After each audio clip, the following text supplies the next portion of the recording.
Assalamualaikum warahmatullahi wabarakatuh. Selamat pagi anak-anak. Semoga dalam keadaan sehat walafiat. Baiklah, untuk materi kali ini kita akan membahas tentang berkarya seni rupa jilid 1. Ini untuk SMA kelas 10 ya. Kita langsung untuk pembelajaran kali ini. Itu memiliki sebuah tujuan, dan tujuannya adalah yang pertama, anak-anak dapat memahami konsep, unsur, prinsip, dan teknik dalam proses berkarya seni rupa. Kemudian yang kedua, membuat karya seni rupa 2 dimensi menggunakan berbagai media dan teknik. Yang ketiga, memahami karya seni rupa 3 dimensi berdasarkan jenis, tema, dan nilai estetis. Dan yang keempat, peserta didik dapat membuat karya seni rupa 3 dimensi menggunakan berbagai media dan juga teknik. Anak-anak, About Us 1. Tentang yang pertama itu adalah karya seni itu sendiri. Karya seni menurut Ensiklopedia Britannica, seni dalam bahasa Inggris disebut dengan art, yang katanya diadopsi dari bahasa Yunani. Itu menurut Sudarmaji tahun 1979. Nomor 5. Kemudian art berasal dari kata ars, yaitu dari Yunani itu sendiri yang berarti kemahiran, sedangkan ars itu sendiri berasal dari akar kata ar, berarti menyambung atau menggabungkan, yang dalam istilah kata lain saat ini lebih dikenal dengan namanya keterampilan. Kemudian karya seni itu dibagi menjadi 2, yaitu karya seni rupa 2 dimensi dan 3 dimensi.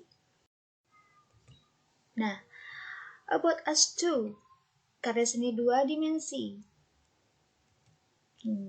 Oke, kita akan bahas tentang karya seni 2 dimensi terlebih dahulu ya. Berdasarkan bentuk dan wujudnya, karya seni rupa 2 dimensi atau dwimatra ya, adalah karya seni rupa yang hanya memiliki ukuran panjang dan lebar dan biasanya dibuat pada bidang yang datar. Kemudian, secara umum, karya seni yang dibuat dengan media yang bisa ditangkap mata dan dirasakan dengan rabaan. Nah, dengan kata lain, karya seni 2 dimensi ini hanya dapat dilihat dari satu arah saja, yaitu dari sisi bagian depan. Kemudian untuk contoh karya seni rupa 2 dimensi, diantaranya adalah lukisan, gambar, sketsa, karya seni grafis, foto, dan lain-lain. Nah, kemudian untuk unsur karya seni rupa itu sendiri yang pertama adalah titik, kemudian garis, bidang, bentuk, ruang, warna, tekstur, dan juga gelap terang. Baiklah. Untuk unsur yang pertama adalah titik. Titik atau bintik merupakan unsur terkecil dalam seni rupa. Baiklah. Tolong untuk diingat bahwa titik ini merupakan unsur terkecil dari seni rupa, yang kemudian disusul oleh garis. Garis ini merupakan unsur seni rupa yang merupakan hasil dari penggabungan unsur titik. Kemudian bidang adalah unsur seni rupa yang dihasilkan dengan menggabungkan beberapa garis yang memiliki sisi panjang dan juga lebar. Sedangkan bentuk, unsur seni rupa yang terbentuk dari gabungan berbagai bidang. Bentuk ini biasanya dapat berupa bentuk bidang geometris maupun non-geometris. Untuk bidang geometris, biasanya kita kenal dengan contohnya seperti lingkaran, bidang datar ya, dan lain-lain. Sedangkan untuk non-geometris berarti dia di setiap sisinya tidak beraturan. Seperti itu. Kemudian untuk ruang adalah unsur seni rupa yang memiliki 2 sifat, yaitu semu dan juga nyata. Kenapa dapat dibagi 2, semu dan juga nyata? Semu itu jika unsur ruang ini diaplikasikan pada karya hasil 2 dimensi dan dapat menjadi nyata jika diaplikasikan pada karya seni rupa 3 dimensi. Oke, dan untuk warna adalah unsur seni rupa yang menimbulkan kesan dari pantulan cahaya mata. Warna ini terbagi menjadi 3 menurut sistem Frank, yaitu primer, sekunder, dan juga tersier. Kemudian tekstur. Tekstur adalah sifat dan keadaan suatu permukaan bidang atau permukaan benda pada sebuah karya seni, baik semu dan juga nyata. Sama dengan unsur ruang, unsur tekstur juga dapat berupa semu dan juga nyata.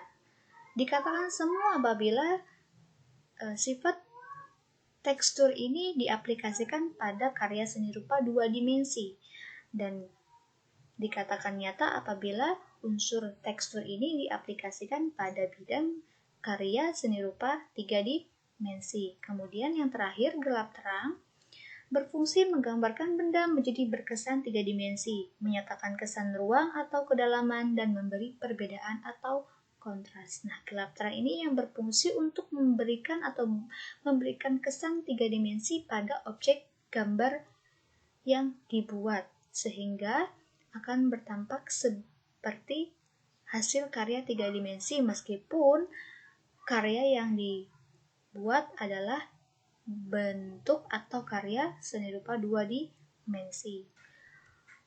Nah, untuk bentuk unsur seni rupa itu sendiri, kita lihat ada contohnya di sini.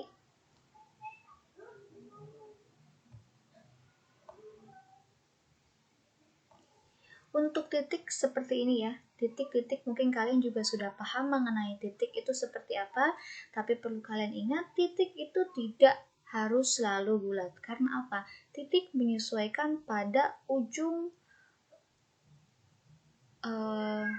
alat yang digunakan untuk menggambar.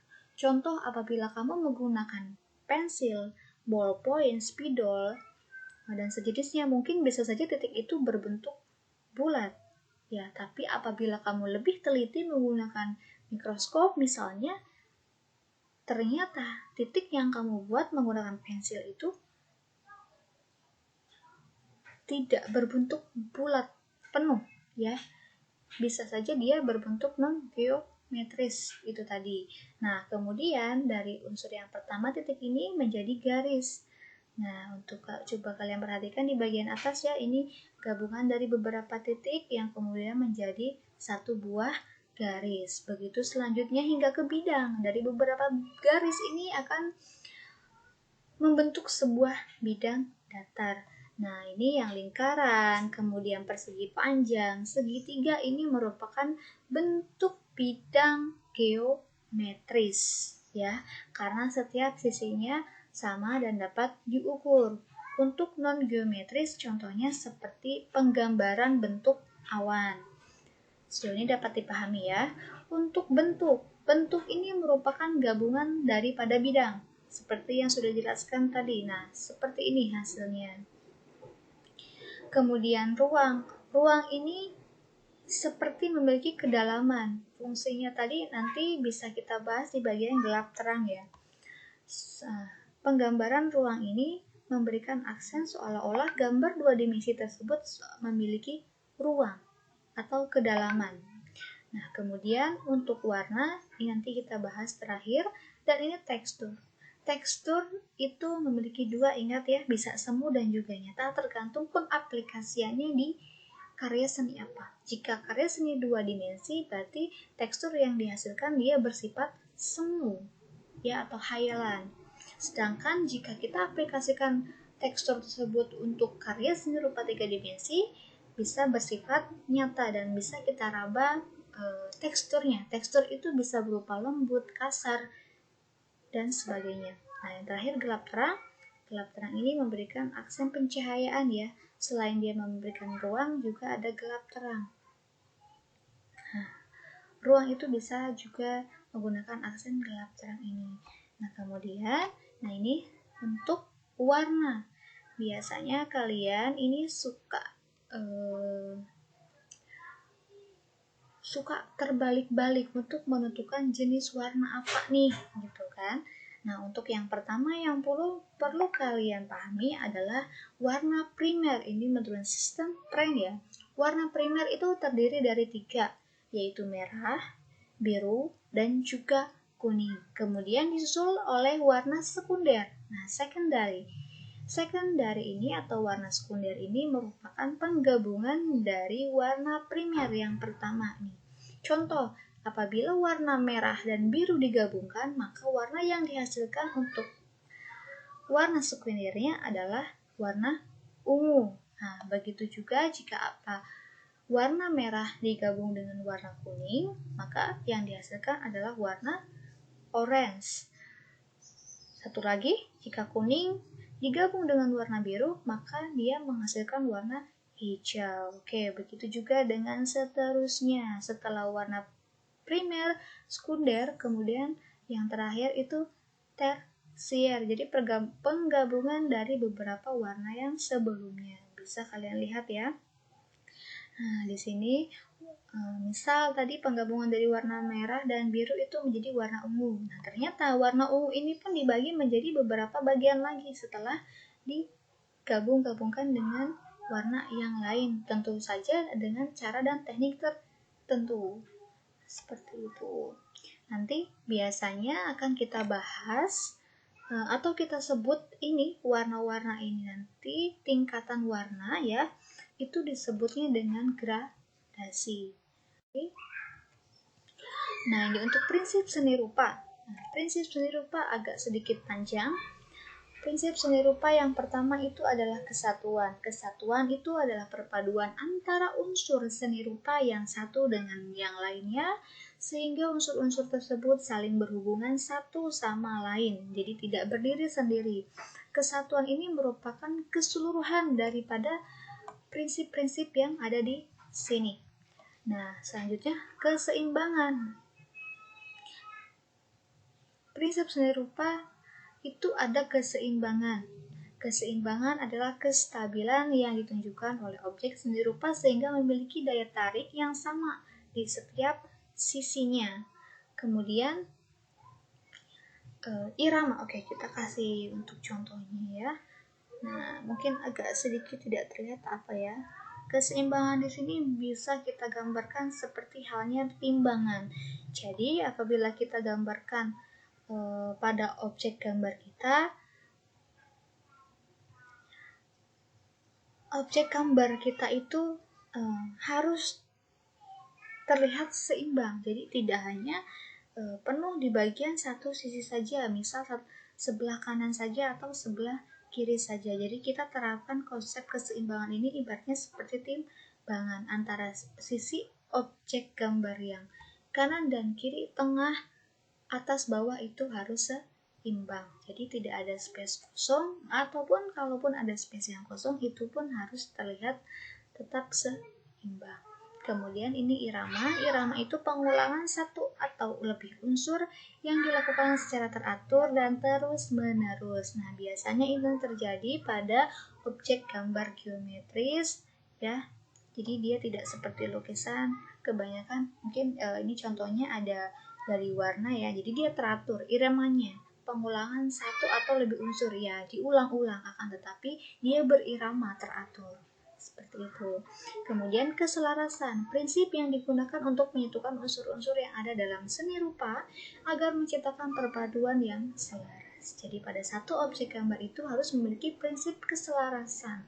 Nah, biasanya keselarasan ini lebih pada penekanan di warna dan juga bentuknya ya. Jadi warnanya itu antara objek gambar yang satu dalam satu objek gambar itu harus selaras.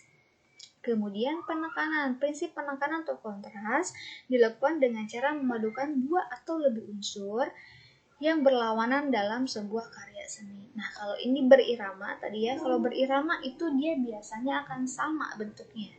Ya.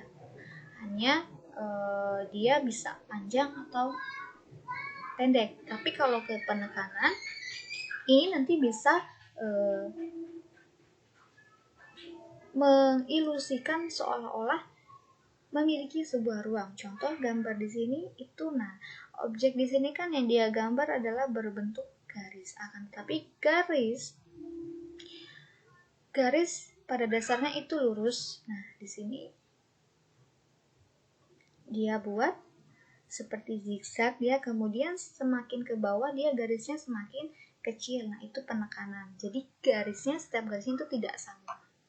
Karena untuk memunculkan unsur kesan ruang atau dalam. Kemudian point of interest, cara untuk menampilkan objek tertentu agar terlihat lebih menonjol dan berbeda dari objek di sekitarnya. Oke, di sini saya belum kasih contoh. Nah, untuk contoh daripada point of interest ini dapat kalian bayangkan atau kalian gambarkan seolah-olah kalian sedang membawa seikat bunga mawar merah, ya. Nah, tiba-tiba di bagian tengahnya itu terdapat bunga mawar warna kuning. Nah, disitulah yang disebut dengan point of interest. Jadi, ada unsur yang sangat menonjol di objek yang kamu gambar. Oke, kemudian untuk komposisi. Komposisi adalah penyusunan unsur-unsur seni rupa agar menjadi susunan yang teratur, serasi, dan menarik. Nah, komposisi ini adalah unsur-unsur dalam satu objek gambar tersebut. Misal, kamu menggambar sebuah kondisi ruangan kelas, di mana di dalamnya itu pasti dalam satu kondisi ruangan kelas itu komposisinya apa aja nih? Yang pertama pasti ada kursi, ada meja, ada papan tulis, kemudian ada misalnya ada lukisan-lukisan yang lain. Nah, itulah yang disebut dengan komposisi. Jadi keberadaan benda-benda dalam suatu objek gambar itu yang disebut dengan komposisi. Kemudian untuk proporsi. Proporsi adalah perbandingan porsi antar unsur dalam suatu objek. Proporsi yang dimaksud antara lain adalah besar kecil, panjang pendek, luas sempit, tinggi rendah, dan lain-lain. Nah, proporsi ini, selain kita sudah menentukan komposisinya apa saja nih dalam satu objek yang akan kita gambar itu, kita tentukan proporsinya, gitu ya. Terkait dia ukurannya ya, berarti ini masalah di ukuran, besar kecil, panjang pendek, dan sebagainya, kita sesuaikan. Di sini ada salah satu contohnya, yaitu objek verbal manusia ya, gambar manusia. Nah, mulai dari bentuk dia kerangka kepala, kemudian tangan, badan, dan kaki itu proporsi. Jadi ini ada bagian 1 dan 2. Nah, ini bagian 1 kepalanya terlihat besar ya. Berarti kan tidak proporsi. Nah, sedangkan yang nomor 2 ini pas, antara bagian kepala hingga ujung kaki semuanya pas dari segi ukuran. Oke, sejauh ini dapat dipahami. Satu lagi untuk gradasi. Nah, tadi kita bahas sedikit tentang gradasi. Gradasi itu adalah susunan 2 atau lebih warna dari satu tingkat ke tingkat yang lain. Misalnya dari gelap ke terang atau sebaliknya. Jadi intinya gradasi itu adalah tingkatan warna. Kalau dalam bahasa lain itu, jadi kalau kamu memberikan satu warna dalam lukisan atau objek gambar kamu itu tidak semata-mata misal warna bunga itu merah dan full itu merah. Kalau kalian perhatikan, warna merah itu pasti akan ada sedikit warna pudarnya. Bisa karena terkena cahaya matahari ya, ataupun memang dari warna objek itu sendiri. Karena kalau kalian lihat asli bunga mawar, sekalipun terkadang warna merahnya itu tidak secara keseluruhan warna merah. Ada bagian-bagian tertentu yang mungkin dia terlihat lebih terang ataupun terlihat lebih gelap. Seperti itu. Oke, untuk di sini ada media, alat, dan teknik ya. Media, alat, dan teknik. Nah, yang disebut media berarti media itu adalah objek gambarnya. Yang kita ketahui biasanya ini ada kanvas ya, kanvas, kemudian buku gambar, karton juga bisa. Nah, itu yang disebut dengan media. Nah, untuk alatnya yang disebut dengan alat adalah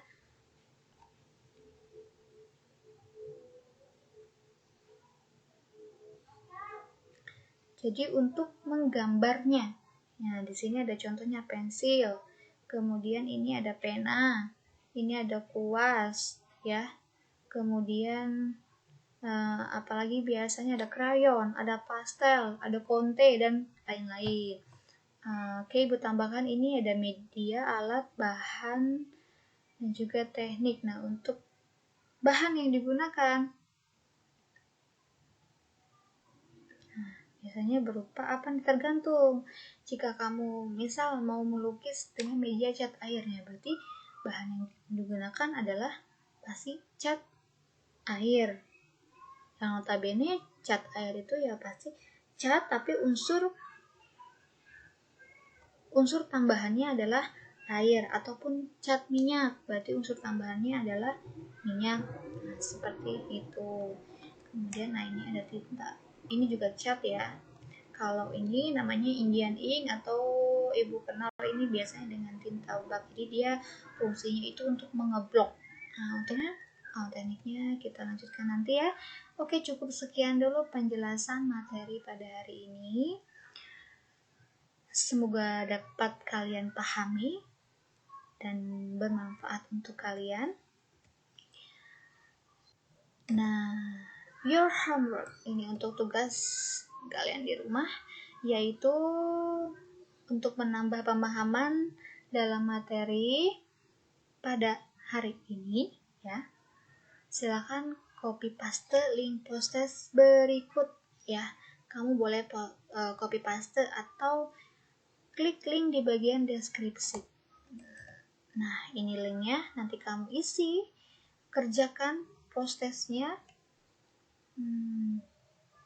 Kemudian kita akan lihat hasilnya, sejauh mana pemahaman kalian terhadap materi pada hari ini. Oke, untuk link yang proses nanti akan ditulis di bagian deskripsi juga ya. Jadi cukup sekian untuk pemaparan materi pada hari ini. Ya, selamat mengerjakan dan semoga kalian dalam keadaan sehat walafiat.